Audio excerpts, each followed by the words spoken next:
Assalamualaikum warahmatullahi wabarakatuh. Bismillah, mari kita lanjut lagi belajar kita, ngaji kita. Jadi intinya ngaji filsafat itu ya ngaji, kita belajar ya. Segala yang di luar itu bonus. Jadi bonus itu ada, alhamdulillah, tidak ada ya, tidak masalah. Bahkan termasuk pemahaman kita, kepandaian kita, itu ya anugerah sebenarnya bonus. Karena yang bisa kita lakukan hanya belajarnya. Maka ayo kita mulai ya, nawaitunya belajar. Baik, kita mulai nggih. Oke, saya bawa misalnya ada anekdot tafsir mimpi. Jadi satu ketika Akbar ini mimpi semua giginya tanggal. Kamu ngerti ya, gigi tanggal itu copot lah. Jangan-jangan kamu mau anggap tanggal itu kalender. Semua giginya copot kecuali satu. Wah, Akbar gelisah ini, mimpinya kok aneh ini. Diundanglah ahli-ahli tafsir mimpi. Terus ditanya, kira-kira maksudnya mimpi itu apa? Semua ahli tafsir mimpi bilang itu maksudnya semua keluarga raja akan meninggal. Jadi semuanya akan mati sebelum Akbar. Jadi tinggal Akbar saja nanti. Nah itu Akbar tidak suka. Tafsirnya kok ngeri gitu. Tidak enak. Akhirnya manggil sahabatnya, Birbal, kamu kan kabarnya orang cerdik. Maksudnya mimpiku itu apa? Apa benar semua keluargaku meninggal? Oh enggak. Maksudnya mimpi itu bukan semua keluarga sampean meninggal, tinggal sampean. Maksudnya mimpi itu sampean akan hidup lebih lama dibandingkan keluarga yang lain. Ya. Iya, kalau dalam filsafat ini namanya retorika. Maksudnya sama. Cuma kadang-kadang cara ngomong itu menentukan. Gitu loh. Jadi daripada kamu ngomong semua keluargamu akan mati kecuali kamu, kan tidak enak rasanya. Maksud keluargaku mati semua, tinggal aja bilang hidupmu akan lebih lama dibandingkan keluargamu yang lain. Itu kan rasanya lebih aman. Jadi itu namanya retorika. Dalam hidup kita butuh ini. Kebenaran itu iya harus diomongkan sebagai kebenaran, tapi kan kemasannya harus cocok. Harus pas. Cara mengungkapkannya, situasinya, kemudian tujuannya apa. Kalau asal nabrak saja, ngomong apa adanya, kadang-kadang malah kebalikannya, blunder, kontraproduktif. Yang kita inginkan apa, hasilnya apa. Maka dicontohkan lewat anekdotnya Akbar sama Birbal ini. Jadi yang semua bilang bahwa keluargamu besok mati semua kecuali kamu. Diganti aja kalimatnya. Jangan begitu. Kamu akan besok hidup lebih lama dibandingkan keluargamu. Itu kedengarannya kan lebih nyaman di telinga meskipun kebenarannya sama. Oke. Terus ini kalau ini main cerdik-cerdikan. Jadi satu ketika Akbar ini ingin nguji anak buahnya. Dia ngasih satu kantong yang isinya 300 koin emas. Katanya Akbar, siapa yang bisa membelanjakan 300 koin ini yang sepertiga dibelanjakan dan langsung dapat balasan 300 koin juga, bahkan lebih. Sepertiga yang kedua dibelanjakan tapi balasannya nanti di akhirat. Sepertiga yang terakhir dibelanjakan tapi balasannya tidak jelas. Di dunia apa di akhirat. Dua-duanya tidak kelihatan. Oh, itu kan kalimatnya bulat, mikirnya lama. Tidak ada yang bisa. Akhirnya Birbal, oke, saya sanggup. Jadi yang pertama dibelanjakan, terus ada hasilnya. Bahkan hasilnya lebih dari yang dibelanjakan. Yang kedua dibelanjakan, ada hasilnya tapi hasilnya besok. Yang ketiga dibelanjakan tapi tidak jelas ini hasilnya sekarang apa nanti. Oleh Birbal, sepertiga yang pertama dipakai untuk jagong. Kalau di Indonesia jagong ya, mengunjungi pernikahan. Jadi ada keluarga pengusaha yang anaknya menikah, didatangi, dibawai uang 100 keping koin emas sambil bilang, ini ada hadiah dari sultan terhadap pernikahan anakmu. Saudagar itu begitu dikasih hadiah sultan, kan dia senangnya luar biasa. Sultan lo yang ngasih, presiden lo yang ngasih. Saking senengnya wong dia pengusaha, akhirnya ngasih balasan. Wong dia saudagar, balasannya jauh lebih banyak daripada sumbangannya raja. Jadi yang pertama sukses. Diberikan, tapi kembalinya lebih banyak. Terus sepertiga yang kedua, ya gampang. Kalau ini bisa ditebak, kamu tinggal datang ke rumahnya fakir miskin, anak yatim, orang terlantar. Ketika dikasih 100 koin yang kedua, tidak dapat apa-apa, tapi pahalanya di akhirat. Yang ketiga dipakai untuk nonton konser musik. Ya, ini yang tidak jelas. Nonton konser musik itu kan membahagiakan, menyenangkan. Cuma tidak jelas sih manfaatnya sekarang apa nanti di akhirat. Tidak kelihatan. Keuntungannya di mana. Jadi pelajarannya apa? Yang pertama adalah pelajaran kalau kita memberi ke orang lain, mengharapkan balasan, dapatnya yaitu setara dengan yang kita berikan, mungkin lebih-lebih sedikit. Kalau kita tidak mengharap balasan, dapatnya nanti di akhirat. Kalau kita membelanjakan hanya untuk kesenangan kita sendiri, musik itu kan kesenanganmu sendiri, dapatnya tidak jelas. Tidak jelas itu karena kesenanganmu itu sementara, tidak abadi. Oke. Yang paling bagus yang mana? Kenapa sih kok Akbar menyuruh membelanjakan dengan model itu? Sebenarnya tidak ada yang paling bagus. Tiga-tiganya bagus, cuma tidak boleh ada yang berlebih. Harus pas. 100 koin, 100 koin, 100 koin. Beri porsi untuk kamu nyari seneng, beri porsi untuk akhirat, beri porsi untuk kebutuhan duniamu. Tiga-tiganya harus imbang. Jadi pelajarannya di situ. Tidak usah gaya, saya akhirat saja Pak. Tidak. Kalau akhirat saja, duniamu hancur. Kalau gitu dunia akhirat, iya, dunia akhirat benar, tapi ya seneng-seneng juga lah. Hidupmu jangan sumpek-sumpek. Tiap hari kamu mikir dunia akhirat, dunia akhirat. Tidak seneng belas.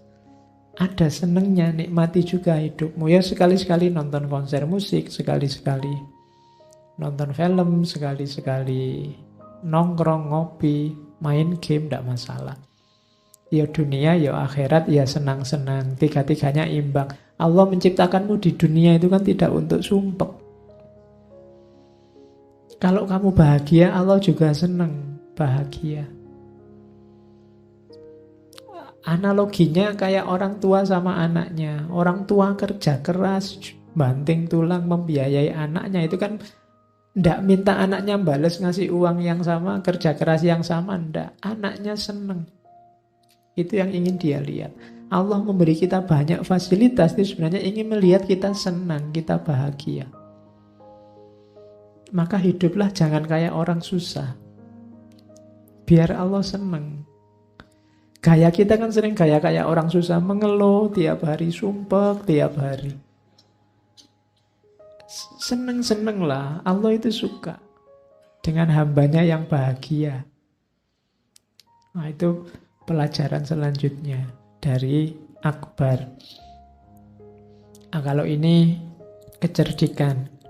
Jadi satu ketika ada petani, karena dia butuh mengairi sawahnya, dia beli air pada tetangganya, beli sumur pada tetangganya. Oleh tetangganya dijuallah sumurnya, tapi begitu petani mau ngambil airnya, dilarang sama tetangganya. Kok ngambil airnya? Yang dijual kan sumurnya. Iya. Nah, itu gegeranlah berdua terus maju ke Akbar. Akbar yo bingung, yo logikanya yo bener. Yang dibeli kan sumurnya, kok airnya diambil. Bingung kan Sultan, terus manggil Birbal, gimana ini solusinya? Ya sudah, Birbal datang terus gini. Karena engkau menjual sumur ini pada petani dan menurutmu di dalam air di dalamnya masih milikmu, maka engkau tidak memilih hak menyimpan air itu dalam sumurnya. Ya. Iya, karena kan sumurnya sudah dibeli kan, berarti air dalam sumur itu misalnya airnya milikmu kan, kamu masukkan di sumurnya dia. Berarti keputusannya apa? Keputusannya adalah kamu harus bayar sewa pada petani ini setiap hari karena kamu menitipkan airmu di sumurnya. Iya, enggak apa-apa. Itu namanya kecerdikan. Menghadapi orang yang culas, kamu harus lebih cerdik. Ya, menghadapi orang yang menang-menangan, kamu harus punya jalan keluar. Itu kan cuma permainan logika. Nah, jadi itu yang dicontohkan oleh Birbal, ya karena sumurnya sudah miliknya petani, ya berarti bayar sewa kamu. Airnya kan kamu taruh di sumurnya dia. Oke, jadi itu kasus pembeli sumur. Kalau ini cincin warisan. Jadi satu ketika cincinnya Akbar dari ayahnya itu hilang. Dan Akbar tahu yang nyuri ya orang-orang di istana ini. Akhirnya semua orang di istana ngumpul. Akbar marah-marah, cincin saya hilang dan saya tahu pasti salah satu dari yang ada di sini yang ngambil, cuma saya tidak tahu siapa. Siapa yang bisa membantu saya? Akhirnya Birbal yang maju, gampang Baginda. Yang mencuri cincin itu yang janggutnya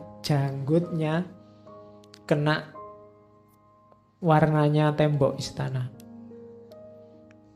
Jadi dialah yang maling. Nah, malingnya itu karena bilangnya Birbal gitu, dia secara tidak sadar terus jenggotnya diusap-usap biar warnanya tembok istana hilang.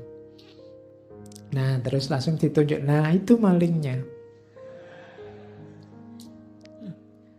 Terus raja tanya, lah kok bisa begitu? Gampang saja raja, orang yang berbuat jahat itu pasti ketakutan. Cirinya simpel. Jadi orang yang melakukan kesalahan itu dia mesti takut. Padahal tadi yang ngomongnya ngawur. Bahwa jenggotnya mesti kena tumpahan catnya kamar istana itu kan. Secara tidak sadar terus dia ngusap jenggotnya. Padahal tidak ada apa-apa. Yang membuat dia mengusap apa? Ketakutannya. Cara paling gampang mendeteksi siapa yang salah itu yang salah tingkah, gugup. Itu kan kenapa orang bersalah pasti ketakutan. Cara paling simpel. Makanya ada alat deteksi kebohongan itu kan memanfaatkan psikologi ini. Detak jantungnya meningkat, tekanan darahnya meningkat, dan sebagainya. Itu kan yang dimanfaatkan oleh alat deteksi kebohongan itu. Karena memang manusia itu kalau salah dia ketakutan. Tidak tenang hidupnya. Terus itu pelajaran. Nah, ini sering kita lakukan pesan moralnya. Jumlah burung. Satu ketika Sultan dan Birbal jalan-jalan di taman, terus ada sekelompok burung lewat. Karena iseng, Sultan tanya, Birbal, kamu kan orang pinter. Menurutmu di seluruh negara ini jumlah burung kita berapa? Birbal jawabnya ngawur. Oh ya sekitar 95.000 sekian tuanku. Loh kamu jawab ngawur aja. Kalau jumlahnya lebih gimana? Loh kalau jumlahnya lebih berarti ada burung dari luar negeri masuk ke sini. Kalau jumlahnya kurang gimana? Loh kalau jumlahnya kurang ya berarti burung kita ada yang piknik ke luar negeri. Ya. Maksudnya apa? Ini pertanyaan iseng. Kamu tahu atau tidak kebenarannya sama sekali tidak penting. Bahkan orang sering gegeran gara-gara ini. Masalah-masalah yang tidak ada hubungannya sama sekali dengan hidupmu, yang tidak penting sama sekali untuk kamu jawab, tapi kadang-kadang kamu gegeran gara-gara itu. Jadi, tidak. Jangan sibuk di situ. Kamu jauh ngawur aja juga tidak masalah. Toh. Seandainya tidak pas segitu juga tidak masalah. Kurang dari itu juga tidak masalah apa-apa. Jadi jangan sibuk dengan hal-hal yang tidak relevan untuk hidupmu. Banyak kasus-kasus politik, peristiwa-peristiwa artis kawin cerai, kan banyak macam-macam. Kamu kok sibuk di situ? Apa ya sebabnya artis itu menggugat cerai? Wah, kamu googling sejak kemarin. Loh, emangnya hubungannya apa sama kamu? Jadi, ndak. Pesan moralnya, hal-hal yang ndak penting, ndak usah kamu capek-capek buang energi pikiran untuk merenunginya. Ini mirip juga, cuma pesannya beda. Ini satu ketika ada Kasim. Kasim ini orang yang dikebiri. Yang ada di, biasanya kan zaman dulu Sultan itu kan selirnya banyak. Ya istri resminya berapa, selirnya banyak. Yang menjaga selir ini, ya kalau di kerajaan zaman dulu ya keputren itu, biasanya Kasim. Kasim ini dikebiri. Kalau tidak dikebiri bahaya. Bisa mengancam, ya. Karena kan selir itu banyak, mungkin jatah gilirannya bisa bulanan, bisa tahunan. Makanya yang mengawal para Kasim. Nah satu ketika ada Kasim yang iri sebenarnya sama Birbal. Jadi dia bilang pada Sultan, sekali-sekali saya ingin nguji Birbal, tak kasih pertanyaan yang tidak mungkin jawab. Paling susah pokoknya. Terus Sultan, ya wis tidak apa-apa, monggo kamu uji aja. Akhirnya Birbal dipanggil. Birbal, aku punya 3 pertanyaan. Yang pertama, di mana letaknya tengahnya dunia? Yang kedua, berapa jumlah bintang di langit? Yang ketiga, berapa jumlah laki-laki dan perempuan di dunia ini? Birbal ditanya begitu, terus dia keluar. Ya kalau gitu sebentar, saya nyari jawabannya. Dia keluar istana bawa paku, palu, sama kambing, sama domba. Oke, sudah tahu jawabannya? Sudah. Sekarang di mana tengah-tengahnya dunia? Birbal maju ke tengah-tengah ruangan, terus pas tengah-tengah itu dipaku. Setelah dipaku dia bilang, inilah tengahnya dunia. Kalau tidak percaya ukuran dewe. Ya, silahkan kamu ukur sendiri kalau tidak percaya. Yang kedua, jumlah bintang di langit berapa? Jumlah bintang di langit itu jumlahnya sama kayak bulunya domba ini. Kalau tidak percaya kamu hitung sendiri. Nah, yang ketiga, jumlah laki-laki dan perempuan. Dia jawabnya, saya tahu sebenarnya jumlah laki-laki dan perempuan itu berapa. Cuma saya ragu-ragu. Kasim kayak kalian ini masuk laki-laki apa masuk perempuan? Jadi kalau semua Kasim dibunuh, saya tahu jawabannya. Ya, Itu bales kan, biar Kasimnya dibunuh, saya baru bisa jumlah laki-lakinya berapa, perempuannya berapa. Jadi itu kecerdikan Birbal. Sebenarnya ini pelajaran, kalau di filsafat namanya metafisika. Metafisika itu nama lain dari filsafat spekulatif. Filsafat spekulatif itu kamu ngomong apa saja, orang tidak bisa membuktikan secara pasti benarnya atau salahnya. Kamu ngomong di surga itu, di ruang tamunya, sofanya itu ada 12. Di ruang ini kan orang tidak bisa bantah, barangnya tidak ada. Besok di surga itu, pohon-pohonnya dibalik, akarnya di atas, buahnya di bawah. Itu kan bantai ya susah. Wong itu metafisik. Di neraka itu sekarang, semua alat-alat siksaan, alat-alat pertukangan sekarang sudah lengkap di sana semua, misalnya. Itu metafisik kok, barang tidak ada. Kamu membuktikan salah juga tidak bisa, membuktikan benarnya tidak bisa. Itulah metafisik. Teori-teori filsafat yang namanya metafisik itu semuanya spekulasi.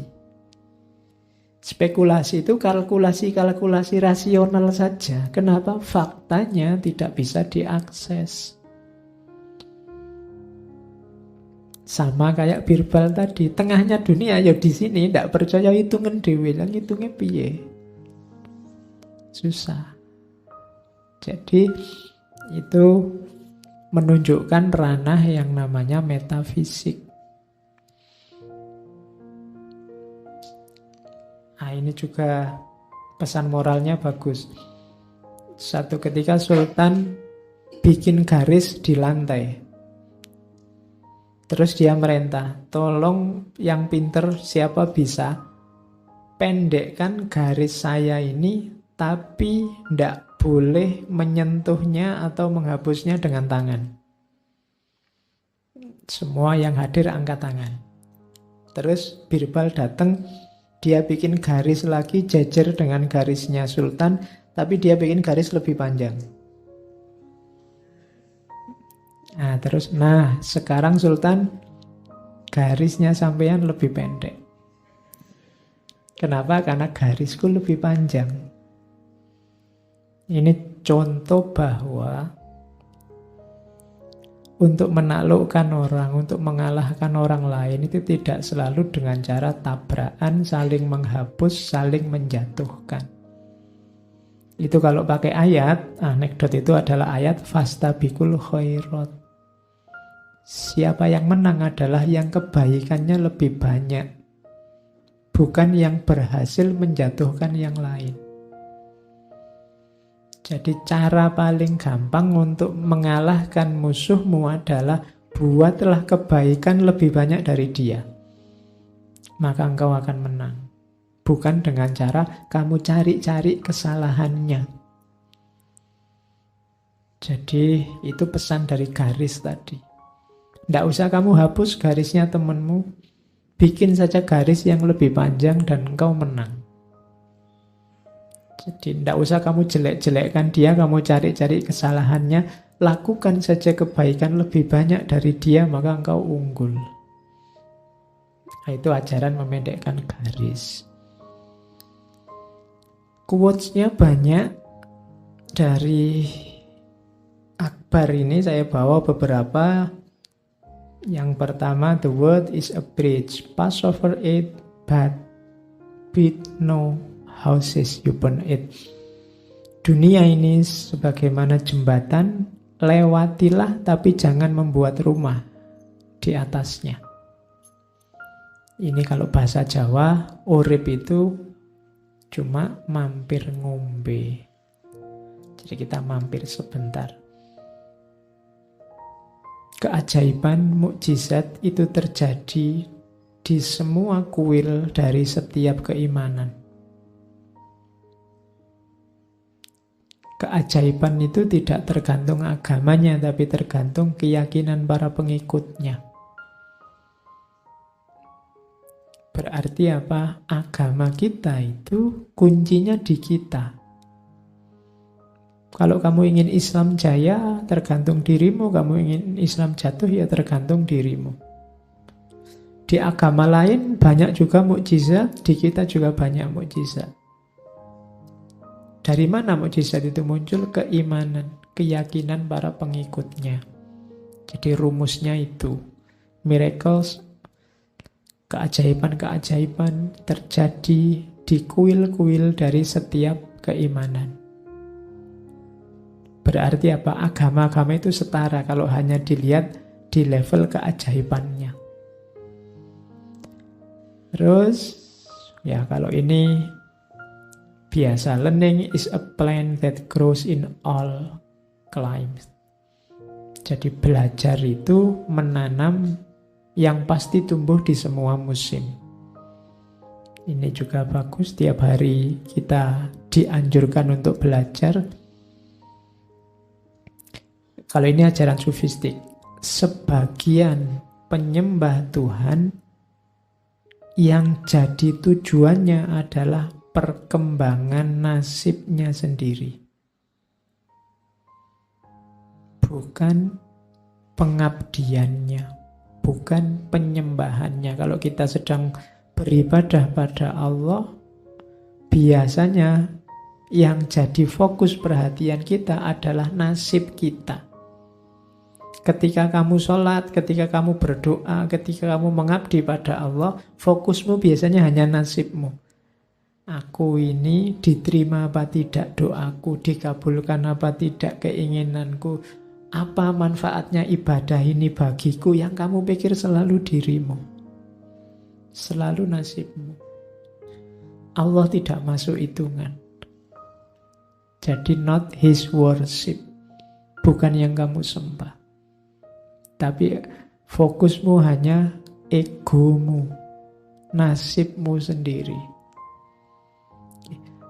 Jadi aku sudah istiqomah apa belum, aku sudah ini apa belum, Allah akan membalas berapa kali lipat ya, nanti aku dapat apa ya. Selalu fokusnya pada perkembangan. Aku levelnya kira-kira sudah makom berapa ya, kira-kira sudah ahwal berapa, makom berapa, sama dia tinggi mana ya kira-kira, mursite ampuh nanti ya. Pokoknya selalu dirimu terus yang kamu perhatikan. Allahnya hilang. Padahal pecinta yang sejati, akunya yang hilang, yang ada hanya Allahnya. Kalau ini ya boleh kamu jadikan pedoman, katanya Akbar. Yang paling baik bagi orang awam, orang biasa itu istrinya satu saja.